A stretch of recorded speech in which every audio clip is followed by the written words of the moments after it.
But it's great to see everybody this Thursday morning to return to Yechezkel um, and to continue into the section that deals with prophecies about the other nations.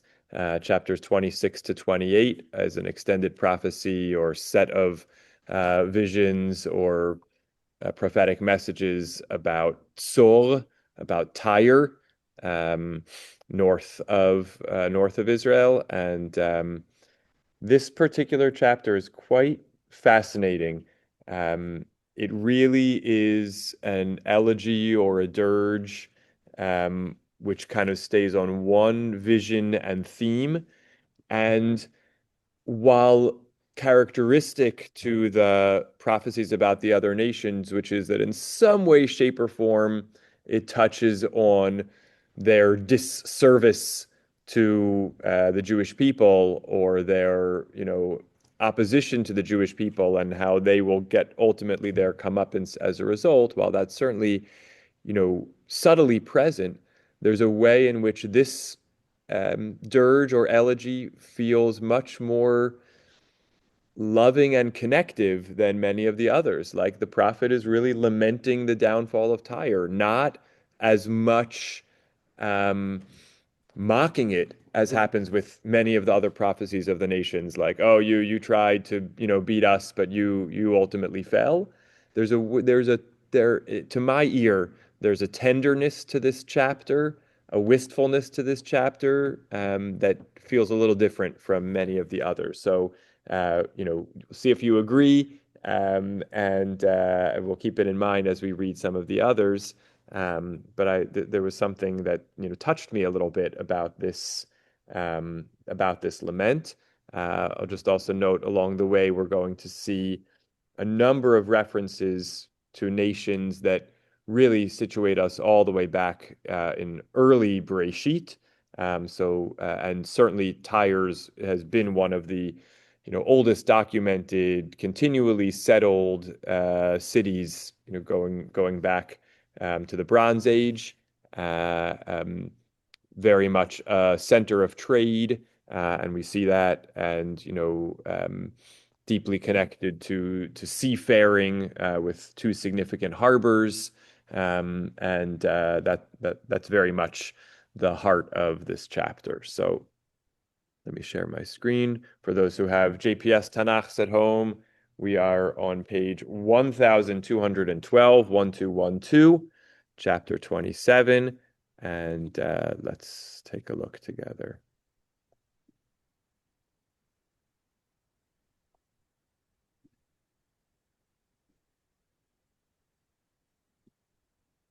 Okay, let's make our way back up to the top of the chapter, and let's make the font a little bigger too.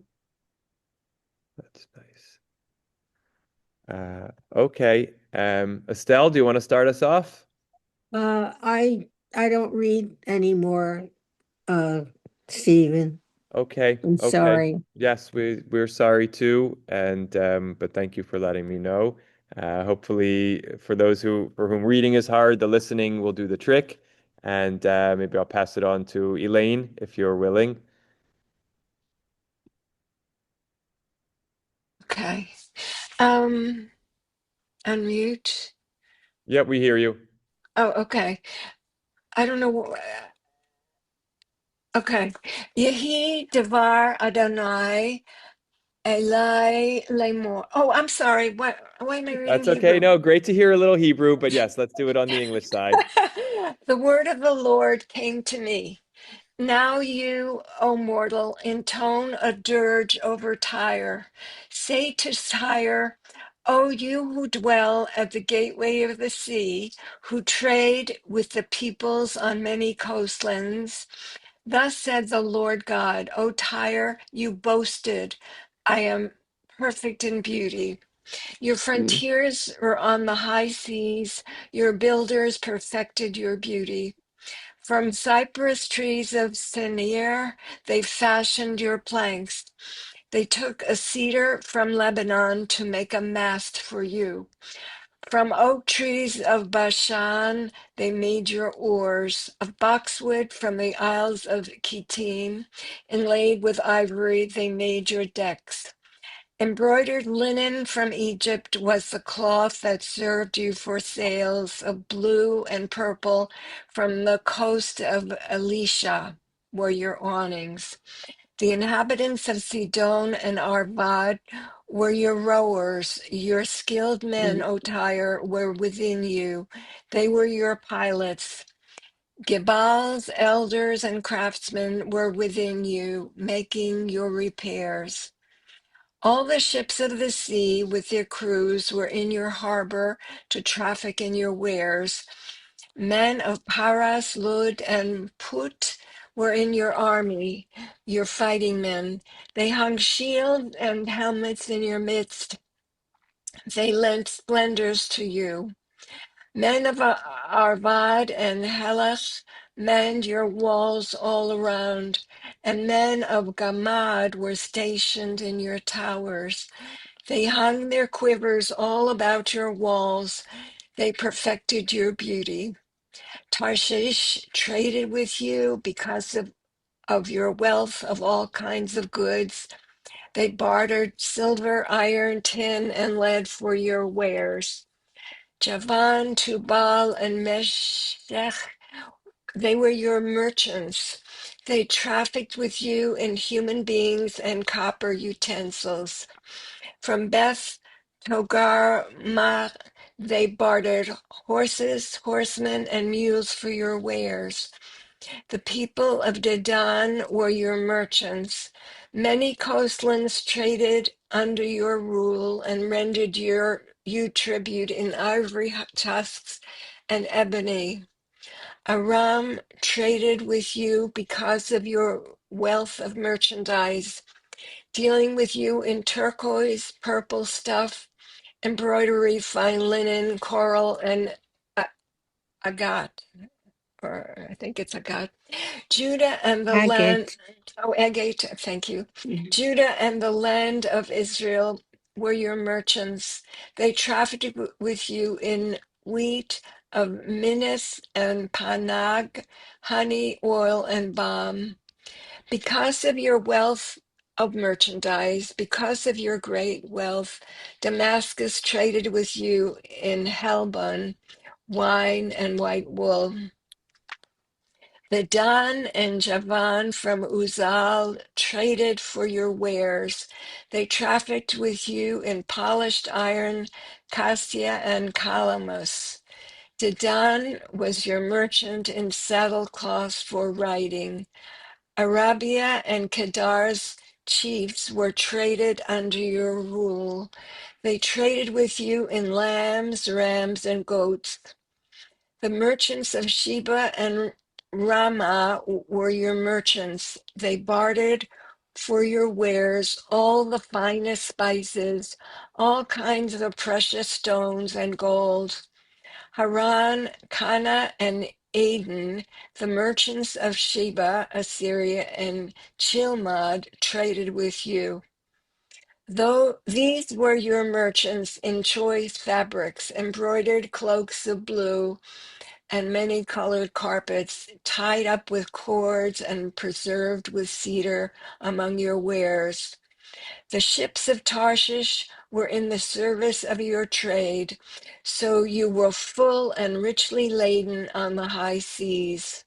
Your oarsmen brought you out into the mighty waters. The tempest wrecked you on the high seas. Your wealth, your wares, your merchandise, your sailors and your pilots, the men who made your repairs, those who carried on your traffic, and all the fighting men within you, all the multitude within you, shall go down into the depths of the sea on the day of your downfall. At the outcry of your pilots, the billow shall heave, and all the oarsmen and mariners, all the pilots of the sea, shall come down from their ships and stand on the ground. They shall raise their voices over you and cry bitterly. They shall cast dust on their heads and strew ashes on themselves. On your account, they shall make bald patches on their heads and shall gird themselves with sackcloth. They shall weep over you, brokenhearted, with bitter lamenting. They shall intone a dirge over you as they wail and lament for you thus. Who is like Tyre when she was silenced in the midst of the sea? When your waves were unloaded from the seas, you satisfied many peoples with your great wealth and merchandise. You enriched the kings of the earth. But when you were wrecked on the seas, in the deep waters sank your merchandise and all the crew aboard you. All the inhabitants of the coastlands are appalled over you. Their kings are aghast, their faces contorted. The merchants among the peoples hissed at you. You have become a horror and have ceased to be forever. Wow. Wow. Yeah. Oh, it's very it's evocative, and so hopefully in listening, if you had the same sense that I did, you picked up on this feeling that yes, even though it ends by saying, you've now been destroyed, and people kind of, I don't know if it's really make fun or issue forth some kind of sound or reaction to your destruction, but the overarching the vast majority of the chapter is this colorful detailed description of the great grandeur and central role and deep interconnectedness of Tzur, of Tyre.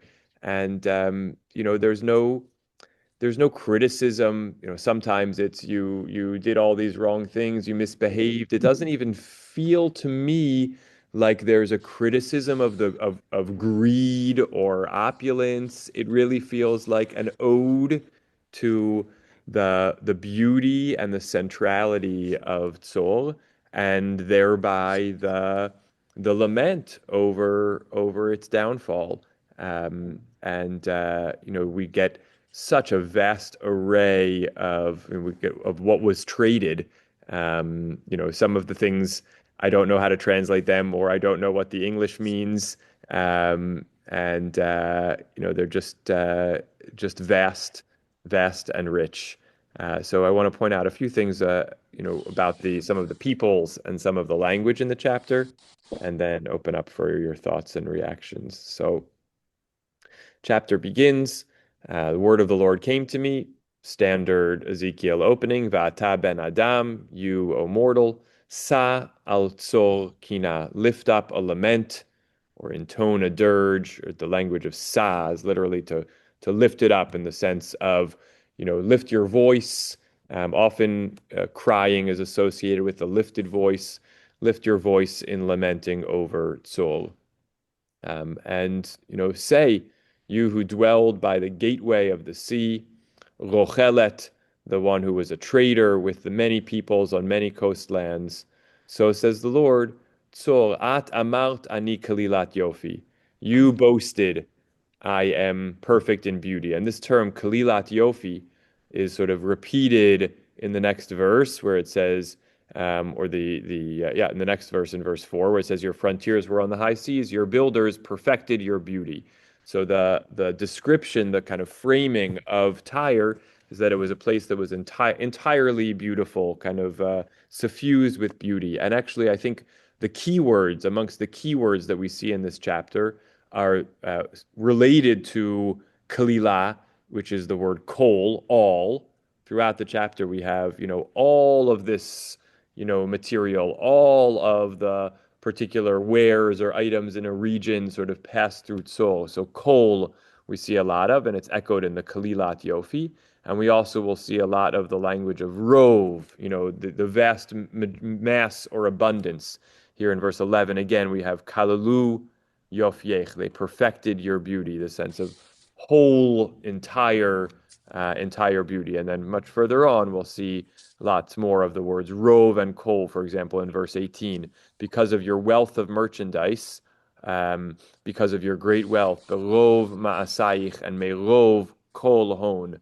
So this sense of rove and kol, abundance and entirety, is very much a central theme. And the abundance and entirety is abundance and entirety of material, of beauty, etc. It's worth noting, by the way, and this might be part of the subtle underpinning of the critique in the chapter, which is the comment to Tyre is not that God says or that Ezekiel says, you were so filled with beauty, but it's so says the Lord, you, Tyre, said about yourself, I am perfect in beauty. And maybe that's part of the problem.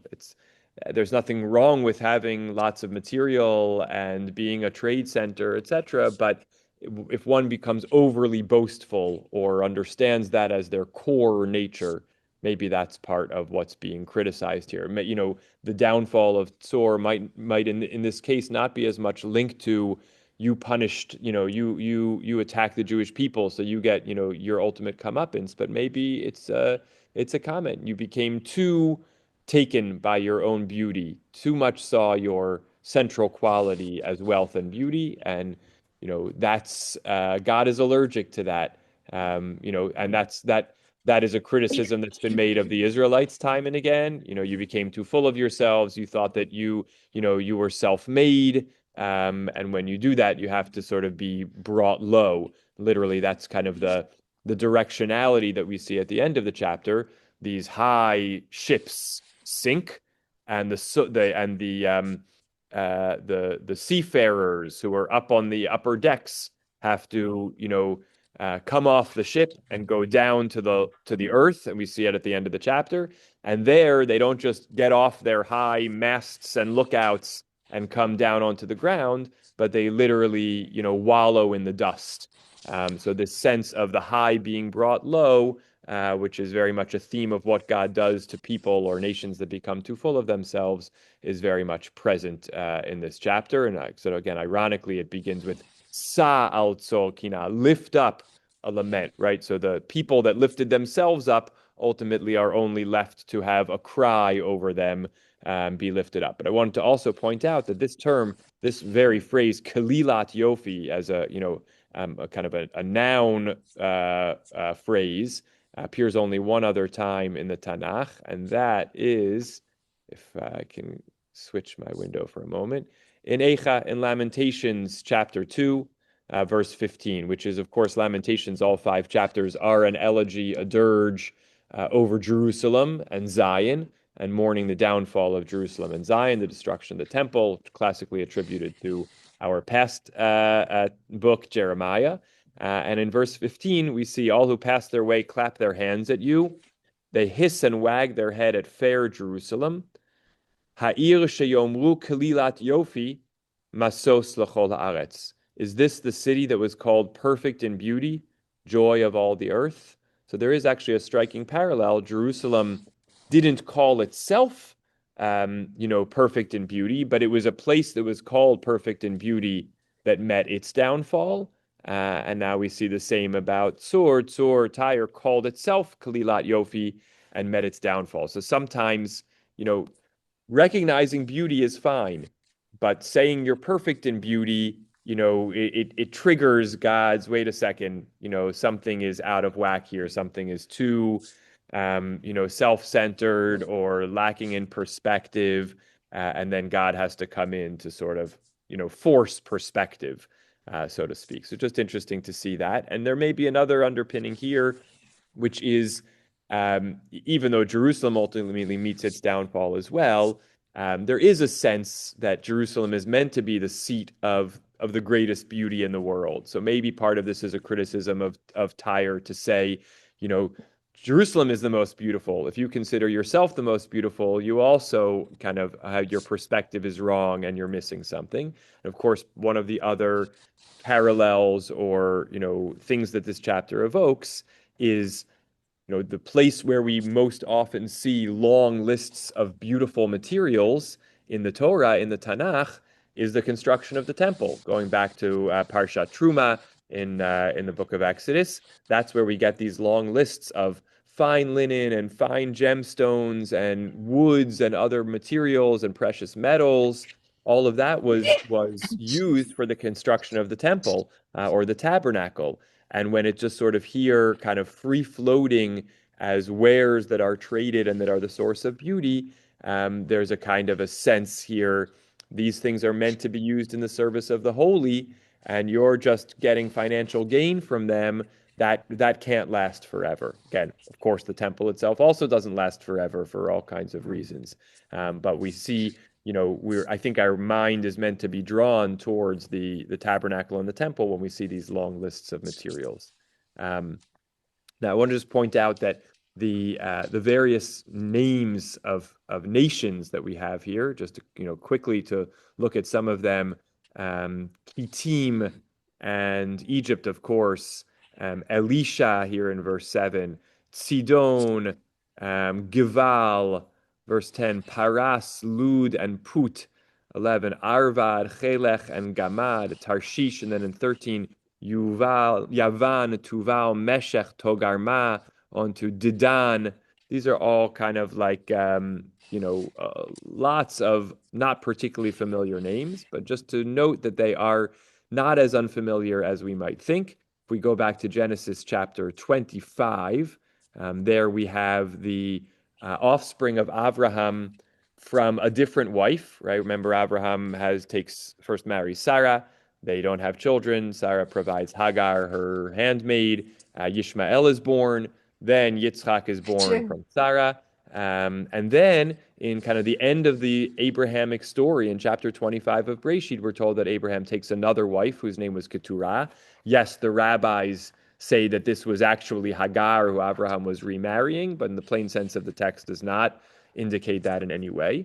And Keturah gives, from Keturah, Abraham bears more children, and amongst them are Shiva and Didan, Apha, Aphar, some of which are the names that we see in this chapter. So we're kind of being brought back to Abrahamic family relationships. That's Genesis 25. If we go all the way back to Genesis 10, we get the descendants of Noach's family, and in particular, putting aside Shem, which is the line that ultimately bears Abraham, to look at Ham and Japhet.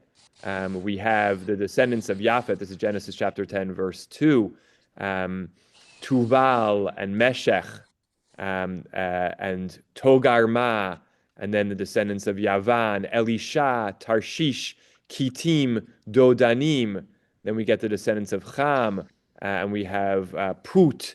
So a lot, Ra'amah, Shiva, and Didan. So lots of the names that we see in our chapter in Yechezkel are names of Noahide descendants not from the Abrahamic line, and then others are names of actual descendants from the Abrahamic line, but not of Yitzchak and Yishmael, but of Abraham's ostensibly third wife. So just to situate us that, Tyre is a neighbor of Israel, of Canaan, and lots of the nations that we meet in early Genesis kind of, circle back here. And I think it's to give us a sense of the real spiritual, familial proximity between these two nations. And maybe, again, that's part of what is part of the softer tone here. This is family in the end of the day. Maybe it's distant family. And certainly other nations that we're going to read about also have biblical, relationships, familial relationships, but maybe there's something, that underlies that. And we also recognize just one more piece on the relationship between Tyre and Canaan and Israel and Judah. I think we may have mentioned this last time when we started off the Tyre elegies in chapter 26, which is that in Malachim Aleph Perek Hey in 1 Kings chapter 5, when Solomon is getting ready to build his temple, we're told that Hiram, so let's go back a little bit more. First, Solomon sends a message in here we go. In chapter 5, verse 15 of 1 Kings, it says that King Hiram of Tyre heard that Solomon had been anointed successor to David. Hiram of Tyre had always been a friend to David, so he reaches out, to say, congratulations on your ascent to the monarchy. And Solomon says, David, your friend, couldn't build the temple because he was a military man. But now that I have peace, God has, given me the opportunity to build a temple, and I want to build a temple, and I want to partner with you. So I want your cedars of Lebanon, to be the lumber for the temple, because nobody knows how to cut timber, like the Sidonians. And Hiram is overjoyed, it says in verse 21. He was thrilled. Vayismach ma'od. Blessed is God who granted David such a wise son to govern this great people. I'm going to supply all the cedar and cypress that you require. My servants are going to bring them down. I'm going to, send them on floats, and you'll provide me with food in turn. And they make this big deal. And Solomon provides wheat and oil, and Hiram provides all of the lumber. So there's a special relationship. Again, maybe part of this is the underlying critique. You contributed to the construction of the temple, and yet ultimately Tsor is listed amongst nations that attacked the Israelites, that were allied with others against them. So what happened to this friendship? What happened to this commitment? So maybe that's again underlying. But we see lots of this beautiful descriptions going all the way through the chapter of all the finest materials. Again, we see this kind of rove and coal that repeats over and over. And then, midway through or towards the second half in verse 26, we finally hear this great seafaring trading nation, starts to come to its downfall. So in verse 26, your oarsmen brought you out into the mighty waters, but the tempest wrecked you on the high seas, and everything you made. Yiplu belev yamim biyom mapalatech. Two languages of nofel, of downfall. All the great wares that you had are going to fall into the heart of the sea on the day of your downfall. And want to note the tempest that wrecked you on the high seas in verse 26 is Ruach Kadim. Ruach Kadim is also an important biblical phrase, Ruach Kadim. When the sea splits at the exodus of the Israelites, and they go across the sea, and and the great waters blow, great winds blow, and split the sea as the Israelites are crossing over. It's a Ruach Kadim Azah Kol Halayla. It's a east wind tempest that ultimately shipwrecks the ships, but it's the same. That wind was also part of splitting the sea. So there's a kind of strong biblical association here. But the ultimate message to Tyre is, all of your wares are going to, meet their downfall in the sea. And what's going to happen? All the oarsmen and mariners are going to come down from their ships and stand on the ground, and they're going to issue these multiple expressions of mourning. Verse 30, they're going to make their voices loud and cry out bitterly. V'ya'alu afar al rashehem, right? They're going to take the dust of the earth and put it onto their forehead. So instead of them being high above the ground, they go down to the ground and they put the ground on their heads. Ba'afarit palashu, and strew ashes upon themselves. They're going to gash their foreheads, or make bald patches on their heads, and put on sackcloth and weep with bitter lamenting, and intone a dirge over you. Same language, v'nasa'u, just like Ezekiel was told at the beginning, sa kina, lift up a kina. Now all the kind of associated sea peoples and seafarers are going to lift up this dirge, saying, Mi kitzor, who was like Tyre, kiduma betoch hayam, when it was silenced in the midst of the sea. And this verse 32 is parallel to all the way at the beginning, when Sur itself says, Ani kalilat yofi, I am the most beautiful. Implication kind of, who is like me? No one is like me. And now the answer comes back at the downfall. Yes, who is like you, meaning there is no one who has fallen as low. Mi kitzor, not kalilat yofi, the most beautiful, but duma betoch hayam, silenced in the midst of the sea. And then go this sort of little final circle back to the greatness and the downfall. When your wares were unloaded from the sea, verse 33, you satisfied many people, you enriched the kings of the earth. And I think, of course, Malchei Eretz or Malchei Aretz, the kings of the earth, reminds us only the kings of the earth were you able to provide for. But you didn't serve or recognize or take on the values of the King of Kings. And therefore, you were wrecked on the seas, and all of your merchandise, Nafalu, fell into the depths of the earth or of the sea, and all the coastland peoples and even their kings were aghast and said, "You've become, this horror, this source of anguish, ve'enech ad olam, and you are no longer for eternity," or as translated here, you've ceased to be forever. So again, I think even with all the subtle undertones, maybe you contributed to the temple and then you became an enemy. You were too proud of your beauty and focused on your materialism instead of, humility or sharing it. I mean, again, there was lots of trade, but, taking care of those who might have been needy. I think those things are subtle undercurrents, but the tone I get from the chapter is actually of a sense of loss. This was a nation of pride in the Middle East. It was a flag, a standard bearer, a central trade position, and symbolized the greatness of the region. And in its downfall, we too, in some way, take part in the lament. So I'll stop here and welcome thoughts, questions, or comments. I see Lance. We'll start there. Go ahead, Lance. Okay, my first question anyway, is did Ezekiel create chapter 27 as chapter 27? Great question. So hard to know. I don't have a strong sense that the prophets organized their prophecies, and sort of edited them in this way. Certainly, I don't think the rabbis thought that they did that by and large. So its placement within the list of prophecies was someone's intentional choice, but I'm not confident it was Ezekiel's intentional choice. What's he doing there?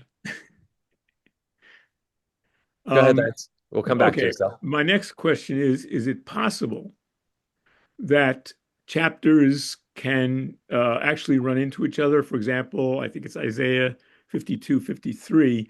In this case, it would be Ezekiel 27, 28. And my proof text is chapter 28, verse 2. Read it to us if you would. Yeah. Well, I don't have it in front of me. You have it Okay. under Okay, let Safari. me open it up. Hold on.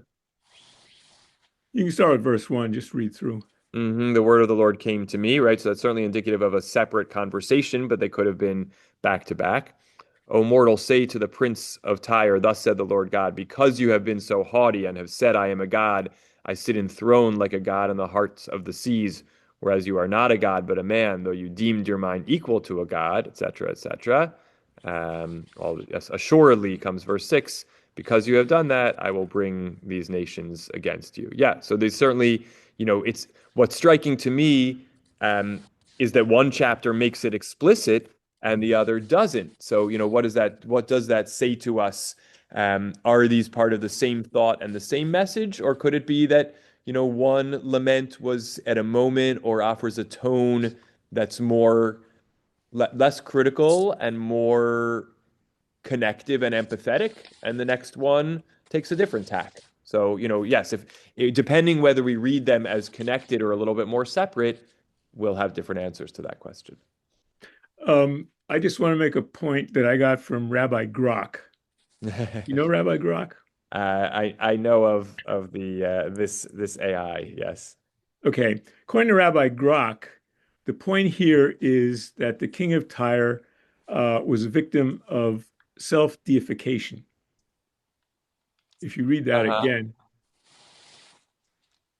in other words, he thinks that he succeeds because he's God. Yeah. Okay. Now, I find it also Rabbi Grok connects this guy from Tyre with the Ayatollah Khomeini, who also has this concept of self-deification. But I'm not going to go into that now. And if you think about it, if you look at the Torah, right, are there parshas, chapters, verses in the Torah scroll? Are there, say that again? Are In, there in a Torah scroll, parshiot? there are There are not. breaks. Yes, the breaks are generally paragraph breaks. Sometimes they might be only a sentence long, but the Torah scroll does not have clear sentence divisions. It does have paragraph divisions, again, which are sometimes short and sometimes long. Right. And I think that if you consult scholars, Rabbi Grocker, Rabbi Clotter, any of the others, you will find that most scholars attribute chapters and verses to much more recent people. For example, I think the chapters are accorded to a Christian and the verses to a rabbi. Yeah. Yeah, interesting. Yeah, there's a lot of history, and I think there was a recent, maybe Lair House article about this. I can't remember for sure, but there's a lot of scholarship and conjecture about those different, sentence breaks, paragraph breaks, the more recent chapter attributions. Yeah, all interesting questions. But again, but Lance, Other I point. would just say, just in terms of the data we can work with is where does the text itself, regardless of whether there are spaces or not, where does the text itself give us bookends? And I would argue in Ezekiel, a phrase like, "Vahi devar Hashem Elai lemor," the word of the Lord came to me, is a bookend, is an interruption or a section marker, but it doesn't mean that that the one that came before it and that next one weren't back to back, but they still are at least divided in some way. I have one final question, if I may, and that is, when was the book of Daniel written? I think it's in the time period around uh, is it in the exile between the two temples? 160 BC or thereabouts? Um, I Isn't think it Daniel considered relatively recent, I think it's later. later than that? So Later how is it that we between have a the reference to temples. Daniel in Ezekiel when Ezekiel is supposedly much earlier? Yeah, so of course, hold on a second. Yeah, hold on.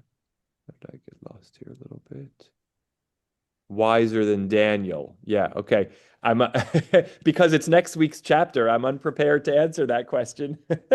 But yes, we'll have to look next week and try to figure out how does it, I can just predict that there will be some people who will say it's a prophecy about a future Daniel. Some people Good will point. say it's not that Daniel.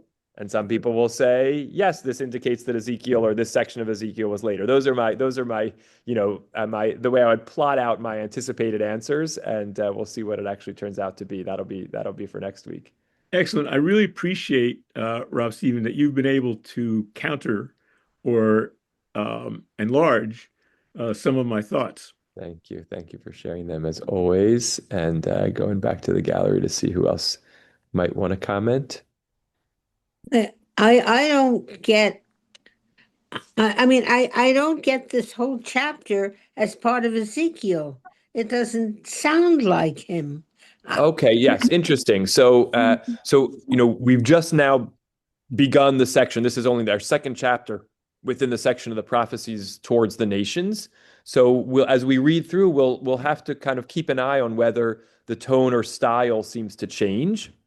But I agree with you that this one um, feels a little different than the rest of the book, and again, it's in part to me it's that it's not very critical.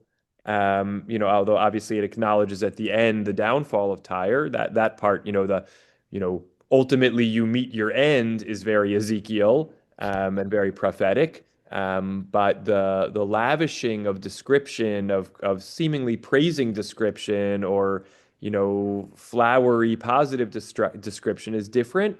And again, we'll have to see whether this is more characteristic of the prophecies to the nations or this is just a slightly unusual style. But because of the framing of Vata ben Adam, it's certainly presented to us as a classic Ezekiel prophecy, but it might have a different feeling to it. Again, we could go in multiple directions. We could say that proves that it must really not be Ezekiel and someone wanted to attribute to Ezekiel, or Ezekiel had, received a range of prophecies in different tones and styles. All certainly both possible. So I feel the jury's out. We got to read through the rest and see what we think. It doesn't fit. Yeah. That's Okay. Good. what's Trust your instinct, and we'll test it. We'll test it against the rest of this section and the rest of the book. Yeah. Arnie, please. Um, um, yeah. Had two small thoughts. One, Noah's son Japhet, that also is beauty, right? Yes. Yes. So um, there's like an interplay between all the entities that come from him Yes. Yes. and That's a how great that point. culminates in this story. Yes, yep, that's a beautiful point. The Yafet and the Kalilat Yofi and Kalalu Yofiech, and the fact that a number of the nations that are mentioned in this chapter are descendants of Yafet in the context of talking about beauty. Absolutely, and indeed, just at the end of the previous chapter 9 of Breshit, the blessing that Noach gives to his son Yafet is Yaft Elohim leyefet, may God enlarge or make beautiful Yafet. So there's very much a connection there. Yeah, thank Uh, you. the other thing I just wanted to mention in terms of the Ruach Kadim, Yes. um, it seems to me totally misplaced because to compare Tyre to Egypt, Egypt is the archenemy of the values of Judaism being espoused in the Torah. And haughtiness is not great, self-deification is not great, but it's not on the level of what Egypt did. Mm-hmm. Mm-hmm. Yes. Yes, that's true. I guess my partial response is I think it's less obviously there's an implied comparison because the Ruach Kadim is the destroying force for both Tyre and Egypt. Um, but that might in part be because they both met their downfall on the sea, and kind of the way the sea destroys is usually that wind has to toss the waves, etc. And so I could take a more minimalist approach and say there's not as much significance to the term ruach kadim. It's just what blows the waters to make them a destroying force.